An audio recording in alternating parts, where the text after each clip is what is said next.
looking at the levels, listening to the playback, I think one thing I'm picking up here is you have the voice of a classically trained angel. Aw. And I sound like I am 90% sinus. No, that's not true. So I think that's going to be a challenge for the listenership. Well, I mean, that's up to them, I suppose. But you don't sound that way, though. But you've got like a nice deep... Welcome back to Esme and the Nose. That's not true. That's not a thing. Good times. Good times. All right, well, let's get started with this.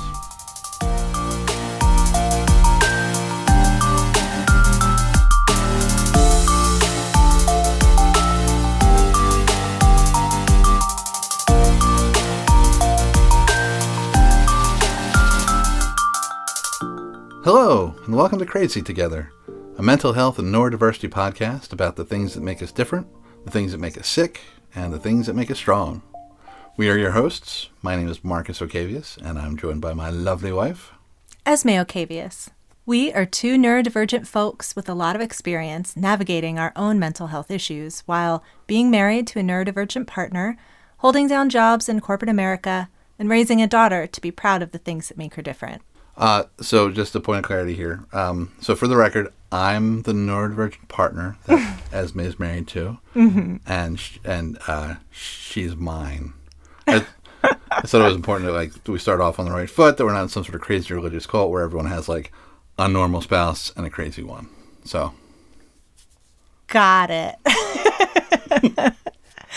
Each week, we will be discussing a topic related to mental health and neurodiversity and explore the many ways in which that topic might impact our health and wellness or shape the ways in which people think and talk about mental health issues.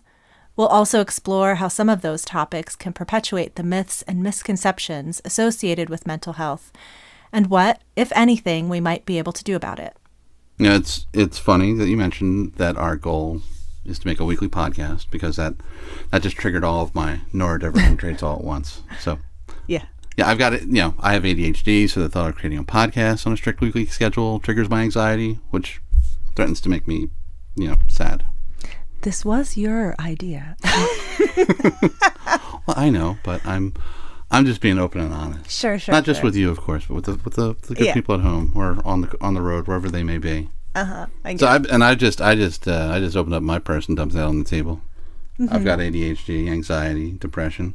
What's going on with you? Yeah, so same. I don't remember what my special, like the special names. Yeah, well, my special, version of ADHD is my recipe. But yeah, I'm late diagnosed ADHD. I wasn't diagnosed until I was like 35, and then wasn't treated until very recently. But also lifelong anxiety, generalized anxiety disorder, and major depressive disorder. So I think my special flavor of ADHD is primary inattentive, whereas yours might be primary extra. Also inattentive. I think it's just all the things. Yeah. Yeah. But it occurs to me, let's just kill the rumor mill before it gets started. Granted, we have like almost the exact same. We've been diagnosed with a lot of the same stuff. That's not how we met. I just feel like, right. Again, let's get out in front of this. I don't want people to think like we met at some weird sort of chat room or that was part of like an online dating profile. I think our mental health issues are happy coincidences. Sure. and little surprises along the way. Yeah. So, full disclosure, we are not doctors or mental health professionals. We are, as I had mentioned earlier, that we're working in corporate America, so we're actually like semi-creative in our professions. We'll maybe talk about that sometime, but our credentials are limited to our experiences, right? So, living with mental health issues, working with mental health issues, and even loving with mental health issues. That's right. So yeah, and all of that being said, you might be asking yourself, why the hell should we be listening to these two knuckleheads? Who do they think they are, and why the hell should we care? To which we might say, first of all, watch your goddamn language. Okay. And second of all, we ask ourselves the same goddamn questions all the time. Didn't you hear us a second ago? We both have a history of anxiety and depression. We are riddled with all the self-doubt. Do you really think you have to throw this in our faces? Jesus. I think another way of perhaps reframing all the wonderful things Esme just said is that we think we have a lot of interesting takes based on our experience, and we hope you will too. We know that for a lot of people with mental health issues, the world can feel somewhat disorienting, and we know what it's like to move around in a world whose rules can feel foreign and whose expectations can feel absurd. And a lot of neurotypical people don't understand our perspectives. And that might be a factor in perpetuating the myths and misconceptions and even the outright biases. So if we can get a few neurotypical people to listen to the show, maybe we can change some minds. And if we can't, then the hell with those people, because there's so many of us. For example, Esme, do you know how many people were diagnosed with or received treatment for mental health issue last year alone? I don't. I don't either. Shit, that would have been good to have ready. Like, it would have sounded so professional if I was like, oh, and here's this statistic. According to Mental Health America, which is a nonprofit organization that promotes mental health, well-being, and illness prevention, there are currently 59.3 million adults in the U.S. with mental illnesses, or roughly 23.1%. Wow. Yeah.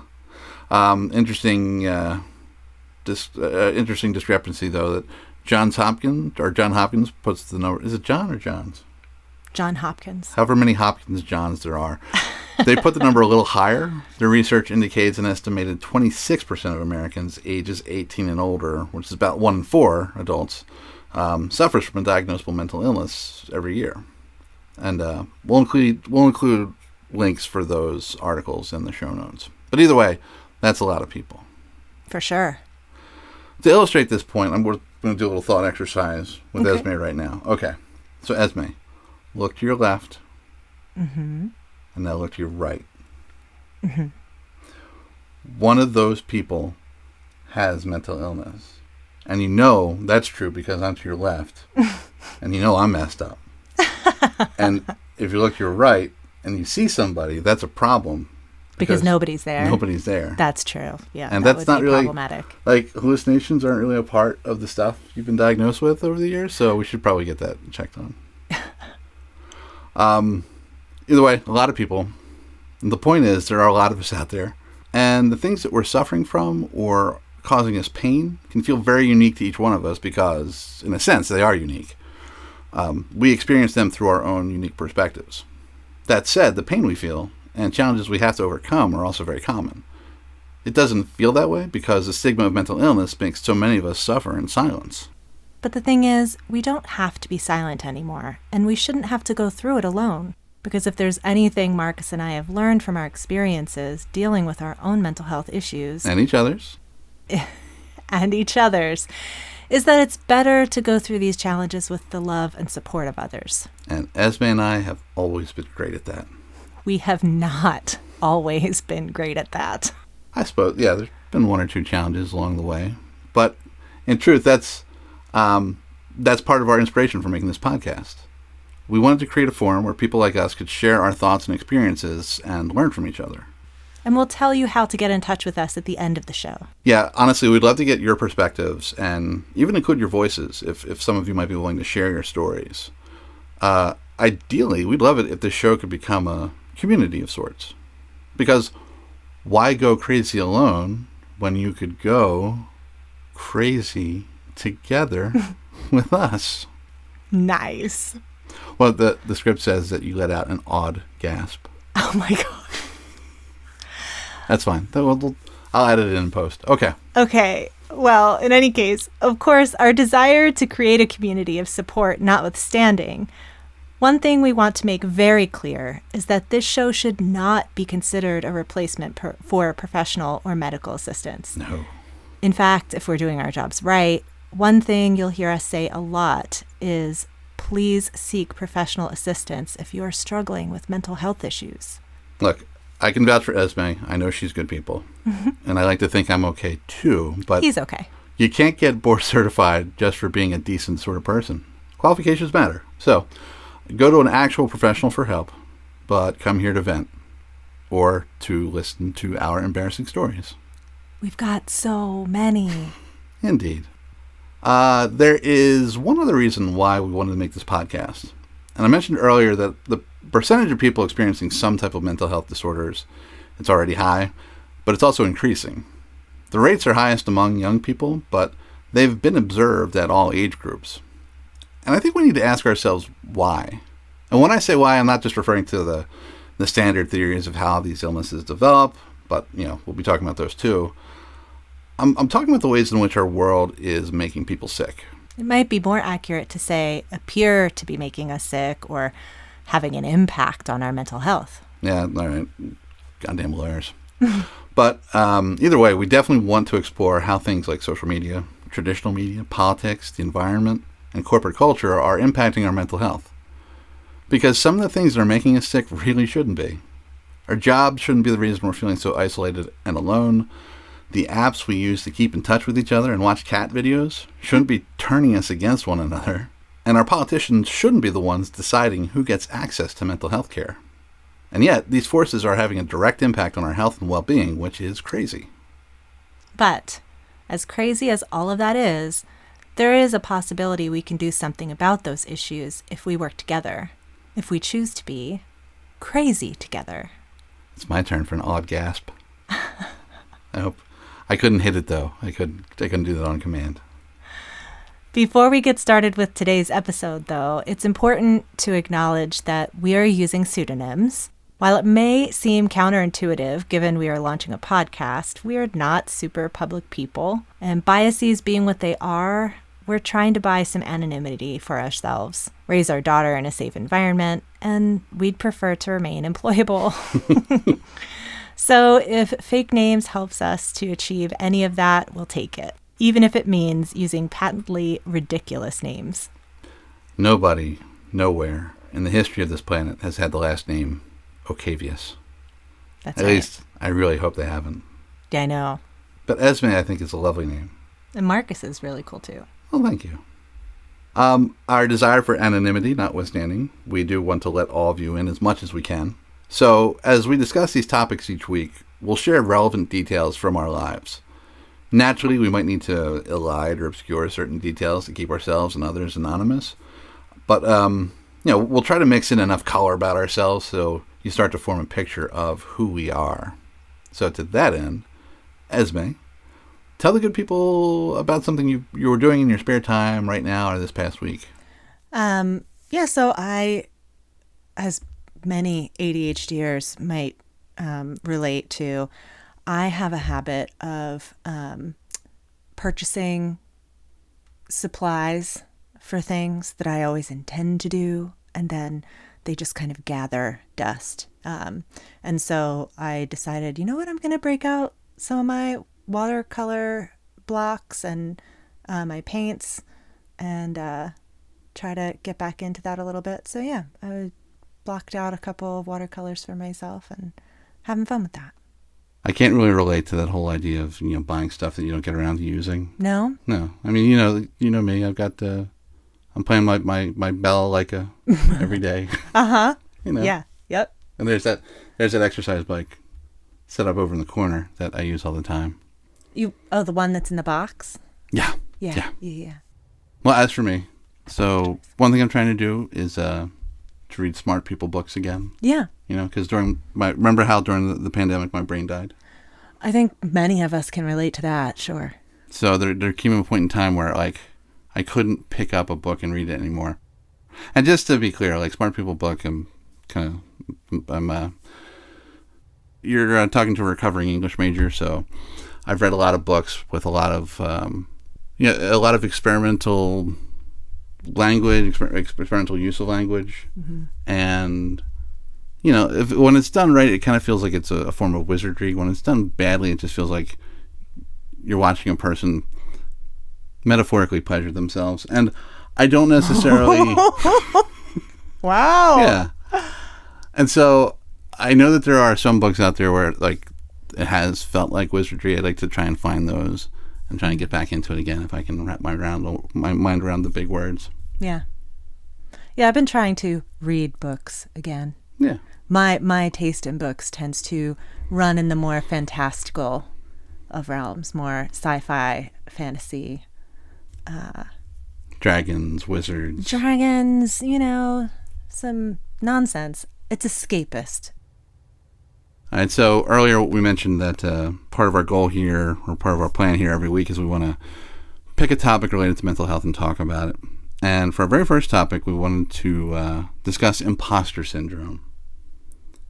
Imposter syndrome, it's this observable phenomenon that has been around for a long time now. It was discovered like 40, 50 years ago, and we'll get into the history of it. But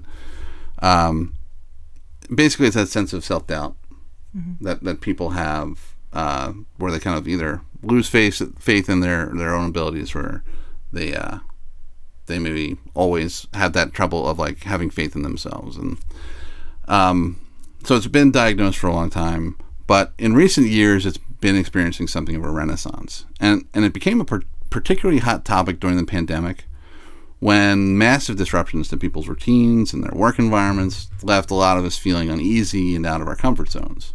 It also just generally sucked. Word. But it became a buzzword of sorts, buzz phrase of sorts, imposter syndrome. It became a shorthand way of describing that pain and discomfort many of us were feeling, and how that was impacting our own self-confidence or self-competence. But in our society's peculiar way of trying to put a positive spin on everything, it also became something of a rallying cry. Because if imposter syndrome is merely an extreme case of self-doubt, we can overcome all of our challenges if we just believe in ourselves. And ideally, here's where we would put in some like harp music. Absolutely. It's playing right now. Can't you hear it? No, I can't. It's magical. It's playing in our hearts. Yeah. So we do want to spend some time, talking about imposter syndrome, what it is, who it impacts, and what treatment options are available. But what we really want to get to, or what we really want to do here, is get to the heart of a question that's been bugging us for a little while now. And here it is. What does it mean if everyone has imposter syndrome? So we talked a little bit about what imposter syndrome is, but let's get real with it. I found a definition for it on the National Center for Biotechnology Information's National Library of Medicine. This is their website. They don't like shortening their names, apparently, but that's cool. Link will be in the show notes. And here's the definition. Imposter syndrome is a behavioral health phenomenon described as self-doubt of intellect, skills, or accomplishments among high-achieving individuals. These individuals cannot internalize their success and subsequently experience pervasive feelings of self-doubt, anxiety, depression, and/or apprehension of being exposed as a fraud in their work, despite verifiable and objective evidence of their successfulness. So in short, these are people who've done good things in the past, but for whatever reason they don't trust themselves anymore. It's as though any success they achieved in the past doesn't really matter anymore. And as a result, they might start to become anxious or even depressed. So, imposter syndrome, it was first described in 1978 by Susan Imes, PhD, and Pauline Rose Clance, PhD, as an observation first among successful women and other marginalized groups. Doctors Imes and Clance, I apologize if I mispronounced your names. Reading further, since the original publication, imposter syndrome has expanded significantly in scientific literature and formal and informal media. And just kind of scanning through the rest of this article. So basically, subsequent research has confirmed two things. So first, imposter syndrome is more prevalent in high-pressure environments such as healthcare and academia. And I think when they're talking about academia, it's more about advanced degrees, people getting into teaching, professors trying to pursue some sort of maybe like a tenure track, that type of thing. And two, it's more prevalent among women and underrepresented groups. However, the phenomenon has been observed broadly across multiple industries and demographics, so basically anybody can have imposter syndrome. Now, when we talk about this as a syndrome or as a phenomenon, there's a reason for that. It's because it's something that can be observed, but there's not like an official formal criteria for it. So again, from the NCBI's website, While imposter syndrome is a commonly researched, experienced, pervasive phenomenon, there is an unknown true prevalence. Currently, no formal or widely accepted medical definition exists, so there's no DSM criteria. So even though there's no formal criteria for imposter syndrome, there are multiple characteristics that tend to indicate if someone has it, and they are as follows. Perfectionism, superheroism, a need to be the best, a tickyphobia, which is the fear of failure, achievemophobia, the fear of success, and then the last two, which I think are going to be more important for our discussion following. Denial of competence and capability, which is discounting your own intelligence, your experience, skills, and other natural talents. And then last but not least, the imposter cycle. All right, so the imposter cycle is kind of a all-encompassing type of characteristic. There's a lot of details in the website about this, so I'll just read through this. Bear with me for a second. The imposter cycle occurs when individuals with imposter syndrome face an assignment, obstacle, duty, or other achievement-related tasks. In those with imposter syndrome, the response to this achievement-related task is generalizable into two broad categories: over-preparation and procrastination. In over-preparation, those with imposter syndrome feel they must work harder than others to achieve the same goal, and because of this objectively false perception that one must put in more effort, they are an imposter. In cases of procrastination, those with imposter syndrome feel that they are an imposter due to hurried last-minute preparation and will eventually be exposed as a fraud. Upon completion of the task, there is a brief sense of success or triumph in each scenario. Despite this sense of accomplishment, possibly due to one of the other 5 interrelated characteristics of imposter syndrome, the perceived brevity of the sense of success results in a failure to internalize this sense of success. This leads to those with imposter syndrome experiencing a spectrum of fear, anxiety, fraudulence, and other pathology, leading into the next task, effectively repeating the aforementioned cycle. Okay. Whew, that's a lot of reading. So, Esme, do these characteristics sound at all familiar to you? Absolutely. Yeah. I mean, is that just like a rundown of ADHD symptoms and anxiety? Yeah, it feels like the Venn diagram of ADHD and imposter syndrome is probably just a circle. Yeah, they're one data point in that. Yeah. Yeah, I mean, so for me, honestly, the imposter cycle kind of sounds like a normal work day, It's this idea that you have this thing you have to do, this work you have to do, then you get freaked out because you feel like you can't do it. Mm-hmm. And so you do something stupid to, procrastinate, I think is probably the ugly word for it. And then you realize, oh shit, I'm out of time, and you start to work on it harder and harder. And then you hand it off to somebody and they say, oh great, thank you. Yeah. Just I was panicking. Just the adrenaline is at peak levels just to get it done. And just because we're just joking about this, it's not we're not trying to invalidate this or anything like that. I think no. Yeah, the imposter cycle, the concept of perfectionism, it sounds like something I've definitely experienced. I have perfectionist tendencies, and for whatever reason, the sense of success always feels brief. It's a thing I can point to. I can remember the individual achievements, but it doesn't always kind of add to my own narrative in a way that I feel like, oh yeah, I've got this. Right. Yeah. So yeah, it's imposter syndrome. It's a legitimate and somewhat common phenomenon. So even if it isn't a diagnosable condition per se, it's the type of thing where knowledge and awareness of the phenomenon might actually lead some people to get help. Mm-hmm. Right? Because for underlying conditions. Yeah, if there is something that's underlying that. So it's like the Catholic concept of occasion to sin. Maybe it's an occasion to mental health. Right. Yeah, that sounds right. Yeah, Esme and I, we are ethnic Catholics. We were raised in the faith, at least. Mm-hmm. So we went to parochial schools. Yeah. Yeah. So we've got the requisite guilt, and yeah, and I feel guilty for saying that. Yeah, absolutely. Yeah. But all right, so let's real quick while we're here, let's just transition over to treatment. So if this is something, if any of this sounds familiar, you feel like you want to talk to somebody about this, probably a good idea. Talk to a mental health professional. So if you're struggling with these feelings, the best thing you can do is seek support from a licensed professional and not somebody online. At the very least, always helps to get an outsider's perspective on things. And best case scenario, they can maybe provide some treatment options. And according to the literature, a big part of treating imposter syndrome is figuring out if there is something underlying, like a mental health condition that is exacerbating these feelings. So again, from the NCBI website, treatment and management of imposter syndrome will vary. Medical and behavioral health treatment should be determined case by case in suspected or diagnosable imposter syndrome with attention to concomitant behavioral health conditions. I don't know if I said that right. I've only ever read that word. And I had to say it out loud. I feel judged. I feel like you could probably replace that with comorbidities. Yeah. That sounds... Like I have ADHD with anxiety and depression comorbidities. It sounds like a scary book. They're like ugly friends. Like they're just like mean, nasty friends that like to travel together, apparently. So imposter syndrome, it's a valid thing. If you have it, feel like you have it, talk to somebody.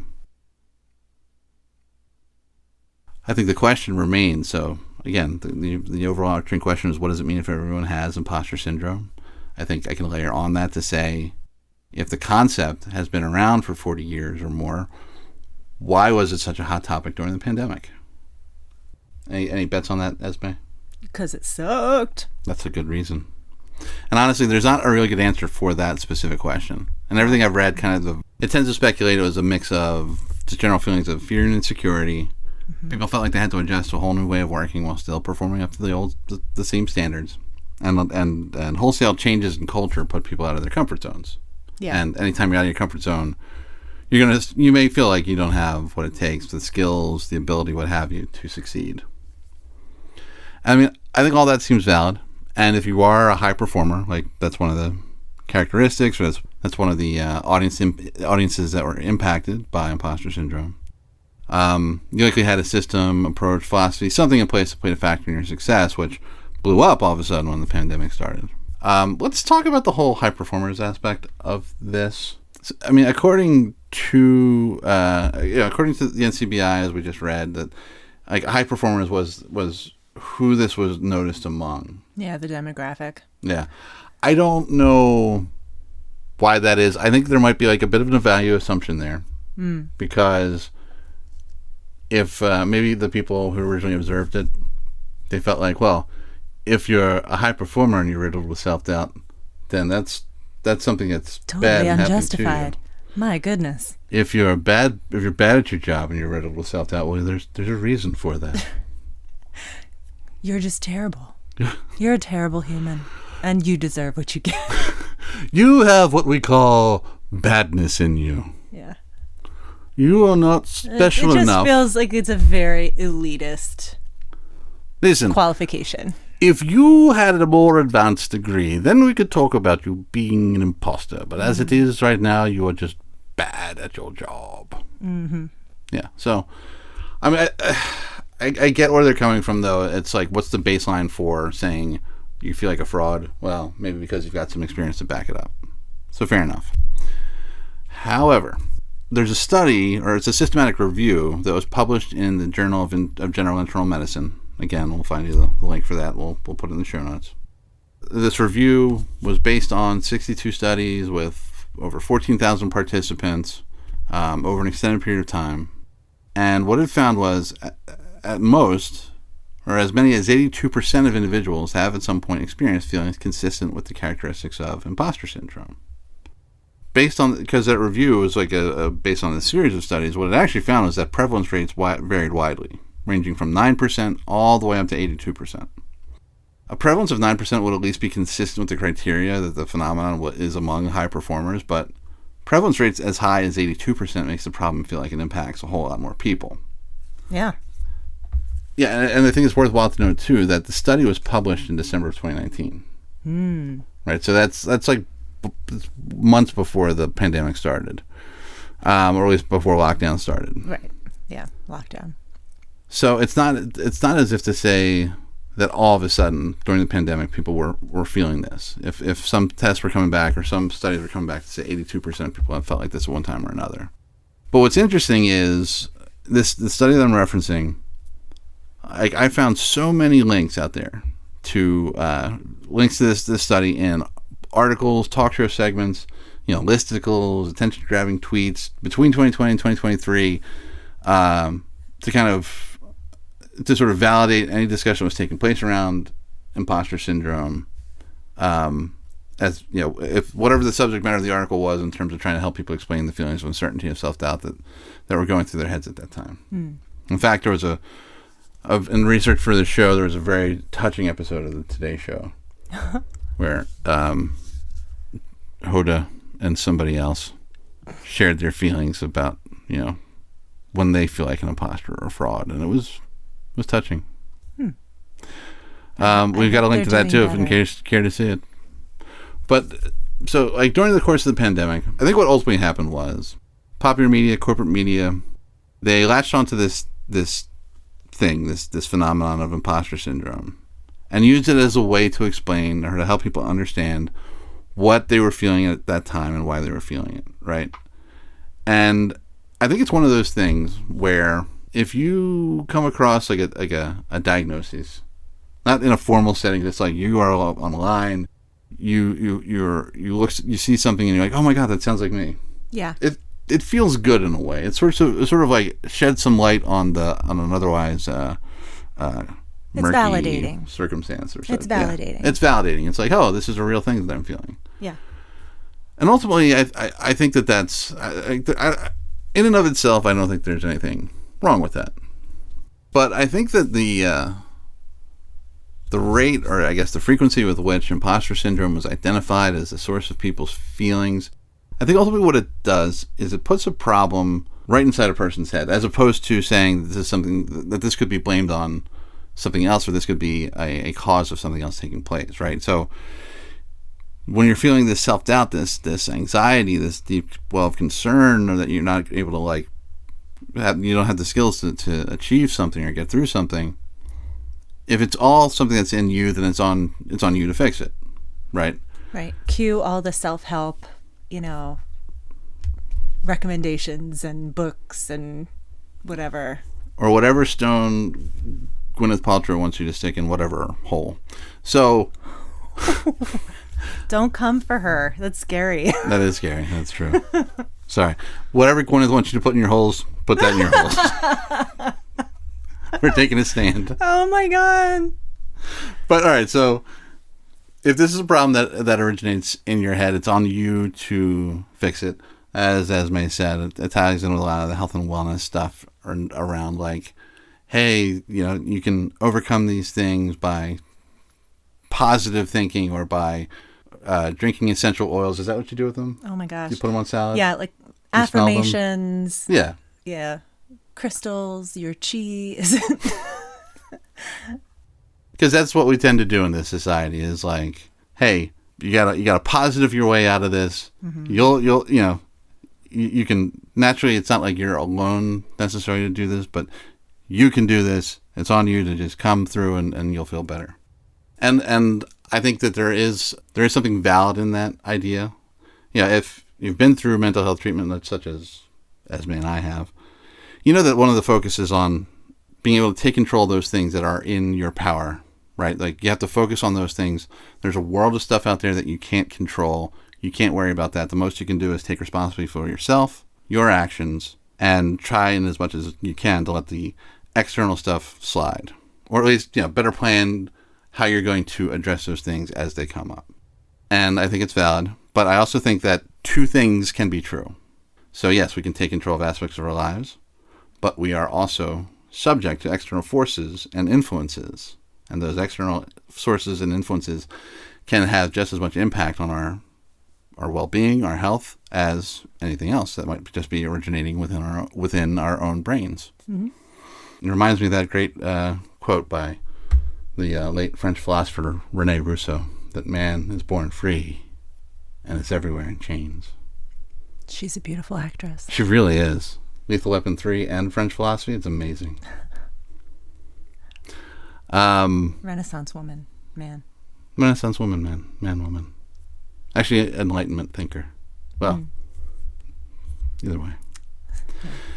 So this is that. So it's an example, I think, of it's that internal versus external conflict. There are internal forces that make us lose faith in ourselves, but there might be external forces too. And that which brings me back to the main question.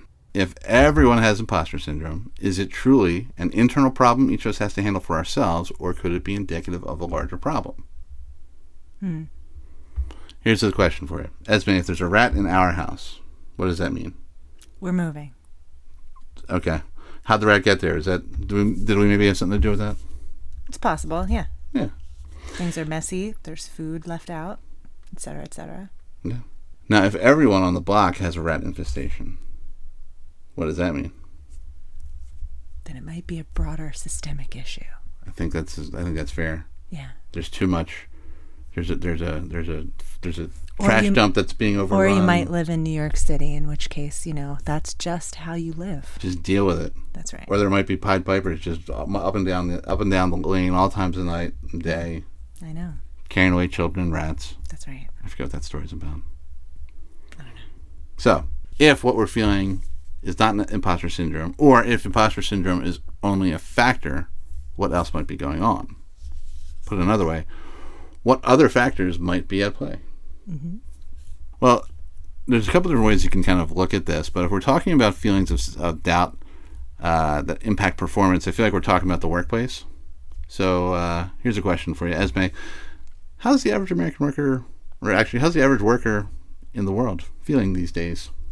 Well, I do think I can only speak for an American worker, and I would say not great, Marcus. Not great. You may have a point there. Yeah. So, according to data provided by Gallup, employee engagement fell to an 11-year low in 2023. Gallup, in case you don't know, is a polling, research, and consulting company that, among other services, provides a survey that companies can use for a fee to evaluate their employees' engagement, which the technical definition for is how much of a shit you give about your job. Yeah. So if you picture on a scale, very intimately aware of engagement surveys. Yeah. Yeah, we've taken them before. Perhaps you have as well. Yeah. If for example, do you have a best friend at work? That's one question that comes up. There are other questions that I'll go into determining whether or not a person feels engaged. Yeah. So essentially, like Gallup sells this to companies so that they can send the survey out to their employees every year and track like that company's engagement efforts or create better engagement strategies, etc. Now, disclosures here, because this is a paid for service, there are some questions about the validity of the survey methodology, because Gallup is not a neutral party in all of this. They do provide consulting services that they also offer for a fee to these companies to help with employee engagement or consulting around how to make that happen. However, this is a widely used survey that's intended to provide employees with an opportunity to provide anonymous feedback, though opinions vary on that question. Yeah. Look it up online. We won't bother you with the details here. So we feel like it's worth considering the data at least. So what does the data say? Well, obviously, in addition to engagement being at an 11-year low, according to Gallup's own summary of its findings, and we'll share a link for this article as well, employees in the U.S. continue to feel more detached from their employers with less clear expectations, lower levels of satisfaction with their organization, and less connection to its mission and purpose. Gallup goes on to note that the most fundamental engagement element is knowing what is expected of you. That's crazy. I know.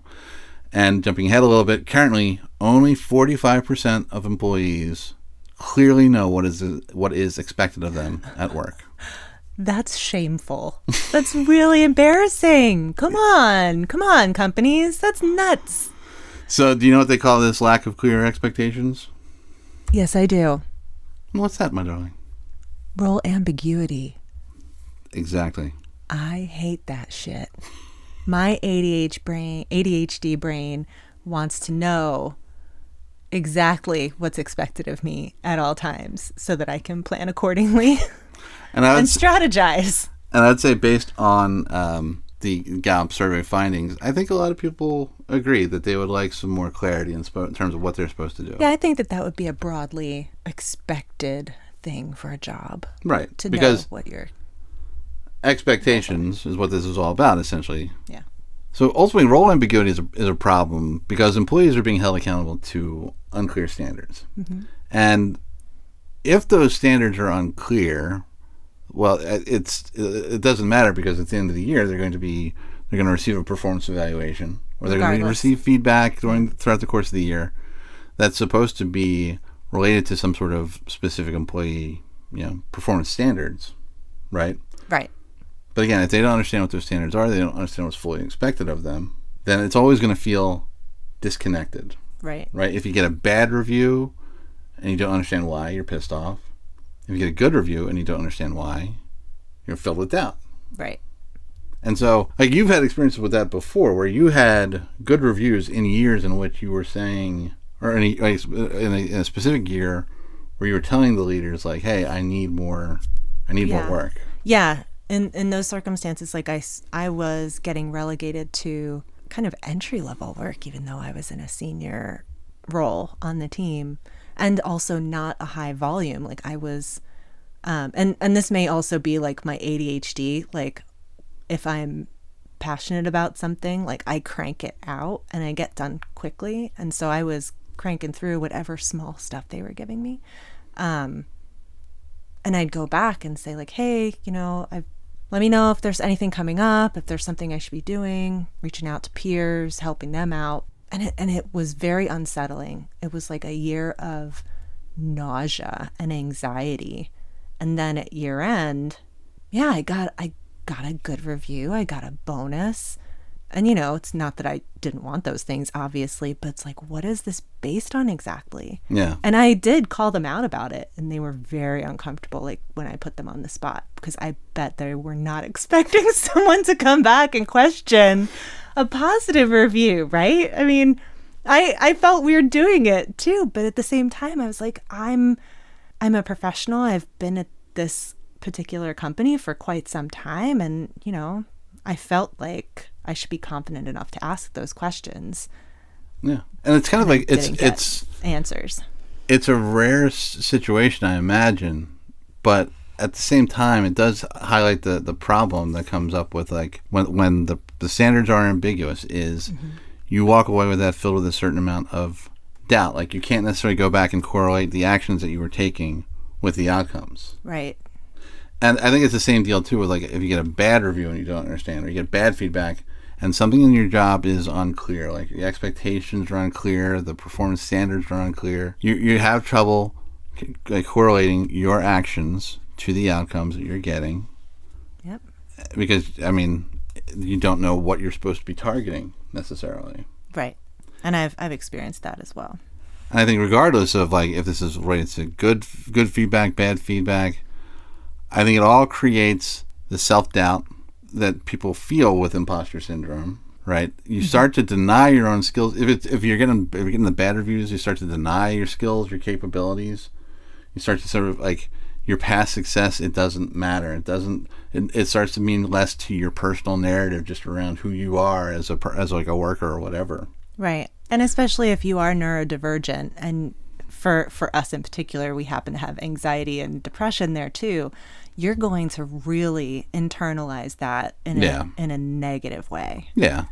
Yeah. Everybody should feel like their job is a reflection of who they are as human beings. That's healthy. Right. Yeah. Yeah. That's a separate podcast topic. You are not your job. But I think on the flip side, again, going back to the idea of, like, the positive review in an unclear space, like, that's only going to make you feel more doubt as well, because you don't know what you did in the past. Right. You don't know how it's going to set you up for success in the future. Yeah. Here you are, you're getting praise, you're getting some good recognition. You don't necessarily know why, and now you feel like a fraud.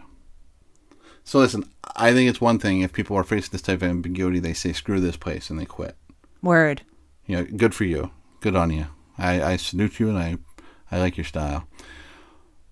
But I don't think that's what most people do. Well, and that's also a position of privilege if you're able to walk away from something easily. Yeah, that's exactly right. Yeah. And I think most people in the workplace, they're conditioned to want to avoid making waves, or they're conditioned to not push back too much on negative feedback, right? I think these things tend to have, if you can't voice these concerns, if you can't push back on them too much, then it starts to feel real to you. You can start to question your own memory, and you start to doubt your own reality. For sure. So let's take a step back. If some portion of this plague of self-doubt that many people called imposter syndrome was in fact driven by role ambiguity and not by our underlying mental health issues, then the next question we need to ask is this. Is the self-doubt being fostered unintentionally, or is there some intention here? Personally, I think it might be like a mix of things. So on the unintentional side, I do think that this is directly related to job role expansion, right? That idea of, or it's also called skills-based hiring in some cases. It's you don't have like your specific role anymore necessarily. Your role and your project manager and you're a consultant or a salesperson. You're all these things in one. You're working with people who have similar roles but kind of came from a slightly different role, and you have to kind of team up to come up with some solutions. It all creates a sense of ambiguity. It all creates a lack of clear structure and a clear sense of what's expected of you at work. So I definitely think that's playing into it. I think it's, like I said, it's unintentional. I don't know. You're saying that job role expansion isn't intentional? Oh, no, I'm saying job role expansion is intentional. Oh, okay. Yeah. But I'm saying that I was like, that's a deliberate choice they're making to kitchen sink a whole bunch of different things. Okay. Continue. But I think that what that's doing to employees, I don't think that anybody wants that to happen, to have people feel, essentially to feel like imposters because not of something that's happening in their heads, but of something that's happening in their jobs. Mm-hmm. And I think another sort of unintentional but contributing factor is this fake it till you make it open mindset culture. Yes. Right? Yes. These are such big things, like even if you don't... So many buzzwords. Yeah. Like even if you don't know what you're supposed to be doing, you are supposed to pretend like you know what you're doing, so you seem confident. And I think that leads to people, like you get like employees who don't know what they're doing, but they seem confident about it. That leads to leaders who don't know what they're doing, but they seem confident about it. Yeah. And then to make things a little more interesting, there are thought leaders, as they're sometimes called, people who write books that every leader in the world gobbles up and reads cover to cover or pretends to read cover to cover. Sort of like the idea of the open mindset that came from a book published a few years ago, very successful book, where negativity is going to be a sign that you don't feel like you can grow as a person anymore. If you push back on changes or propose changes too much, then you've got a closed mindset. Right. And all that I think is popularized in business as a way to normalize job role expansion. It becomes a tool that companies can use to say, look, you got to get with the program, you got to accept this new way of doing things, or else you got to get cut loose. And so you're being told basically you have to ignore your doubts and everything else and pretend like you know what you're doing. Right. Get in line. Yeah. Which just perpetuates a cycle of nobody knows what they're doing. Right. It's a lot of yes culture. Yeah. So I can say like the yes culture is a conscious decision. The job role expansion, that is a conscious decision, but nobody's going in there with the idea of like, well, let's make people feel a certain way. Mm-hmm. The final one I think is a little bit harder to say. It's not entirely that there's not some intentionality there, and that's wage suppression. The wage and wealth gap has continued to grow decade over decade. The average companies workers are like just racking in the profits. Yeah. So it's not for lack of the ability to pay fair wages. Yeah, like the difference between executive compensation and employee compensation has just skyrocketed in years past. And I do think that one tool that companies use to help keep wages down, or some of the tools that they use, are doing things like they have these bonus pools where they're going to give more to the top performers. And they bill themselves, they tell their employees this is what they're doing. They tell prospective candidates coming to the company, hey, we've got this bonus pool. We want to reward our top performers when we push into that. Mm-hmm.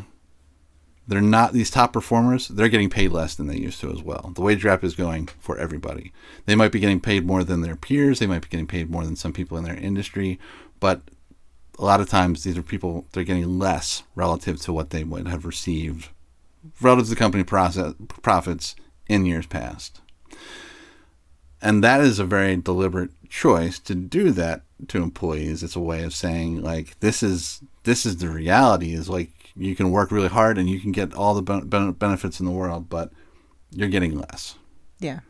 And basically to create a pool like that, or create a system like that, I mean, that comes at the expense of everybody else in the company. It comes at the expense of the people in the middle, can come at the expense of entry-level people. And then when you think about, like, when business leaders, who again have been faking it till they've made it, and as a result might not know what they're doing, they go and they hire external consultants to come into the company to fix their problems. And what's the first thing the consultants say? Fire people. Let's see if we can get some redundancies acknowledged, and then we might be able to transition people out of the environment, or whatever types of things they say. Manage them out. And all of that, I think, you have to think is intentional, and that this is where companies can use that, instilling that sense of doubt, or changing a person's reality, or altering their sense of reality as a means of achieving an end. So, to get back to that main question, if everyone has imposter syndrome, what does it mean? I would like to posit that I think what it means is most people don't have imposter syndrome. Most people have fear. Fear that they are operating in a set of circumstances or an environment where they don't understand the rules, and they don't understand, how their actions are leading to certain outcomes.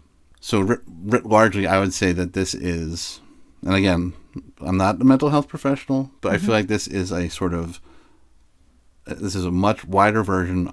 This is a much sort of wider type of anxiety that is based on very real external forces. It's not to say that there aren't people who are feeling this way that don't have imposter syndrome. They may well have that. I think it's still quite possible that people would have that self-doubt, regardless of what their past experiences are. And it's sort of like an internal, it's a distortion that's happening inside of their own heads. But, if we're talking about the number of people that come forward, they say that they have these feelings, I got to believe that is due more towards external factors, or at least it's due to external factors in addition to whatever internal factors might be at play. So, Esme, if all that's true, what are we supposed to do? What's the solution? Oh, man. It's difficult, right? It's a bit tricky. Yeah. All right, so I want to go back to that concept of two things can be true at the same time, right? So the most important thing you can do is to take responsibility for yourself. If you're struggling with something on an emotional level, seek help, seek support. If you find yourself in this environment where things are ambiguous, do yourself the courtesy of trying to be very clear with what your expectations are, and then do your best to tell your own story. Ultimately, you're going to find yourself in a situation where your performance is going to be based on the narrative. Do your best to tell your own story. And I know, for me, it's painful. I understand that. I'm sure it's painful for a lot of you too. But when and where you can, you got to document what's going on. If there are weasels in your midst, you got to fight back against them. And you just got to make sure that your story is getting out there. And if you can get out of a bad situation, then get out of a bad situation. Because life is too short, and you're not as bad as you think you are, or that they might be suggesting you are. Right. Yeah. In those circumstances, it's really not about you. Yeah. And that's the hardest part of this, I think, for folks like us, right? Yeah. It's, you are so primed to take everything to heart as a judgment on you, where it could just be you're having a game played on you because it's a numbers thing, and that's painful. So as always, like, if you're struggling with these feelings, the feelings from these types of unclear situations, see what you can do to get some support, and try and take control of as much of these factors in your life as you can. Beyond that, honestly, it gets so much more complicated. when it comes to these strong external factors, like what are we supposed to do? Like if you think about the workplace, what can you do? Yeah. I mean, do we resort to some sort of more drastic solutions? Like, in the blue collar world, unions are able to sort of like set expectations for what their jobs are supposed to, what their jobs are, what's expected of them on like an hourly basis, or that there are some clear expectations kind of set for them. I mean, in the white collar world, are we supposed to do something like that, like a trade guild or a union or something like that? I mean, it's drastic.